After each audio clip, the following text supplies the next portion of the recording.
झुंजूमुंजू झालं तसं रम्यानं दावणीला बांधलेली जनावरं सोडून दुसरीकडे बांधली. गेली 4 दिवस जनावरं ताठून गेलती. जनावरांना जागा बदलल्याने जरा पायाच्या मुंग्या मेल्यागत झालं आणि थोडं टवटवीत वाटायला लागलं. तसं त्यांच्या पाठीवरून त्याने मायेने हात फिरवला व पाठ थोपाटली. आपल्या जनावरांवर रम्याने लेकरावाने जीव लावला होता. एक वेळ घरात भाकर नसली तरी चालेल, पण सर्जा सोन्याचा खुराक बंद झाला नाही पाहिजे इतका जीव त्याने आपल्या बैलांना लावला होता. पावसानं चांगली उघडीप दिल्यानं रम्या जरा आनंदातच होता. गेली 4 दिवस साधं कुणाचं तोंड पण दिसलं नाही, का कुणाला रामराम झाला नाही. आज वापसा झाल्यानं सगळेच लगबगीनं कामाला लागले. जो तो आपली पेरणी कशी पूर्ण होईल हेच पाहत होता. इकडे रम्याला सुद्धा दम नव्हता. पेरणीच्या सनगाची जुळवाजुळव चालू होती. पटापटा कामावरीत पेरणीची तयारी करीत होता. अगं रखमा, हात आवर की पटापटा, कसला विचार करतेस? अगं चांगलं फटाकलं हाय, लवकर गेलं तर पेरणी तरी होईल, पण तोडका पण निघेल. रम्या सनग गाडीत भरीत बडबडत होता. अहो थांबा जरा, थोडंसं जेवण करून घ्या.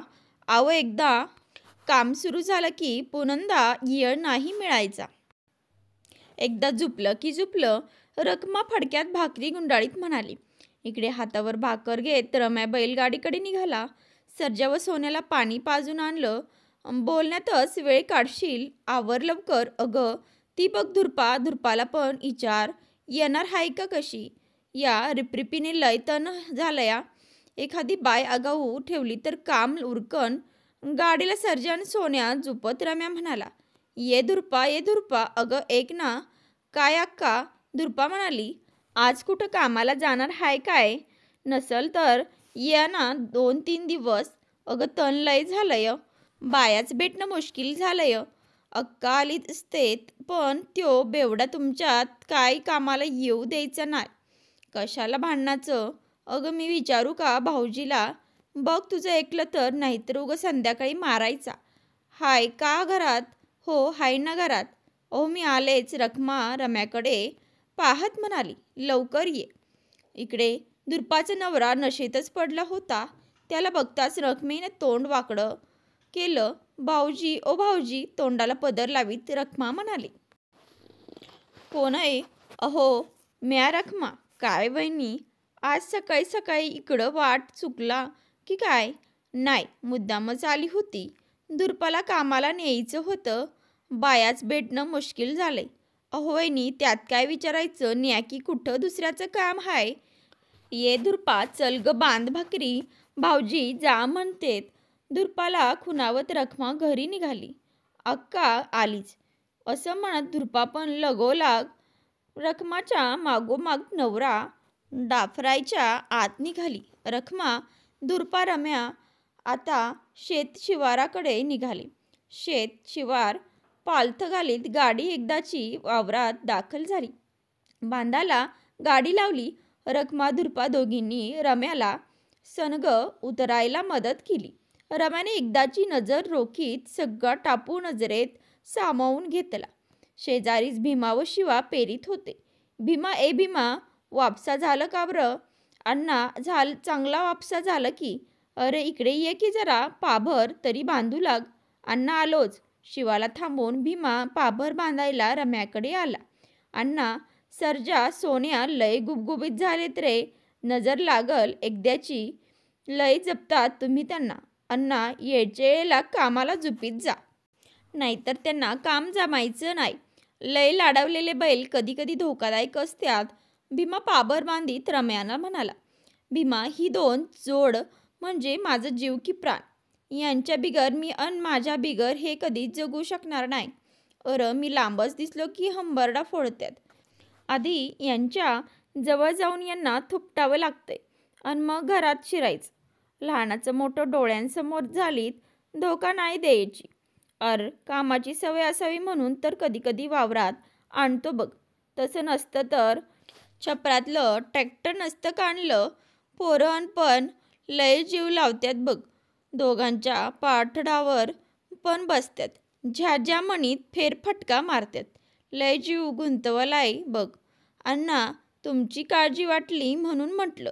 काही घटना लय डोळ्यासमोर वाढल्या. तसं होऊ नाही एवढं वाटतं. येतो अण्णा. काही लागलं तर सांगा. हाय इथंच. रम्याचा निरोप घेत भीमा म्हणाला. रखमाधुरपा गवत काटकी येचत होत्या तर रम्याने पेरायला सुरुवात केली. अर्ध्याच्या वर पेरून झालं. बघता बघता दिस माथ्यावर आला. थोडा विसावा म्हणून लिंबाच्या झाडाखाली 2 घटका सगळेच बसले. पाणी पिऊन परत रखमाधुरपा आणि रम्या कामाला लागले. त्यांच्या अंगातला त्राण कुठल्या कुठे पळाला कळलेच नाही. पुन्हा नव्या जोमानं कामाला लागले. आता रान चांगलंच भुसभुशीत झालं होतं. थोडा विसावा मिळाल्यामुळे सर्जा सोन्याला तरतरी आली. ते पण अंगात वार शिरल्यागत पाभर ओढीत होते. चालता चालता अचानक सर्जा बुजला. पाभरीला हिसका बसला तशी पाभर जाग्यावर गरागरा फिरली. रम्याला काय झालं हे काय कळना. तरी रम्याच्या मनात शंकेची पाल चुकचुकली. सर्जा सोन्याच्या पाठीवरून हात फिरवत त्यांना तो शांत करीत होता. बैल शांत झाल्यावर रम्याने आसूड घेतला. तो ढेकूळ चापसू लागला. बऱ्याच वेळ ढेकळ माती चिवडून झाल्यावर एका ठिकाणी त्याला काही हालचाल झाल्याची दिसली. तसाच तो त्या दिशेने जाऊ लागला.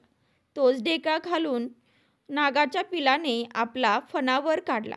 रम्याला वाटलं इतकुसं पिल्लू हे काय करणार. त्यांनी आसूड घेतला तसा त्यावर उगारला. पण घाव काय त्याच्या तोंडावर पडण्याऐवजी त्याच्या शेपटीवर बसला. सरकन नागाच्या पिलाने पलटी मारून रम्याला डंख मारला. तोच रम्याला भुरळ आली. पहाडासारखा रम्या धाडकन खाली कोसळला. रखमाधुरपा धावतच रम्याकडे पळाले. बघते तर काय समोर नागाचं पिल्लू सळसळ पळत होतं. तिला घाम सुटला. ए भीमा, ए शिवा, अरे या रे, अण्णाला पान लागलं रे, वाचवा त्यांना, वाचवा रे. रखमा मोठमोठ्याने ओरडत होती. डसाडसा रडत होती. भीमा आणि शिवा धावतच तिथे आले. बघते तर अण्णा गार होऊन पडले होते. ते जाग्यावर गतप्राण झाले होते. त्यांनी आपल्या मित्रांना फोन करून कल्पना दिली. सगळा गोतावळा एका क्षणात तेथे जमा झाला. हे सर्व होत असताना मात्र कोणाचं लक्ष सर्जा सोन्याकडे नव्हतं. त्यांच्या डोळ्यातून देखील अश्रू वाहत होते. जो मालक जनावरांवर लेकरावानी जीव लावत होता तोच आज आपल्याला सोडून गेला याची खंत त्यांना वाटत होती. मालक गेला ही घटना सर्जाला सहन झाली नाही. तो सुद्धा धाडकन खाली कोसळला. बघणाऱ्याच्या काळजाचा ठोकाच चुकला. काय झालं म्हणत सगळे सर्जाकडे धावले. पण तोपर्यंत उशीर झाला होता.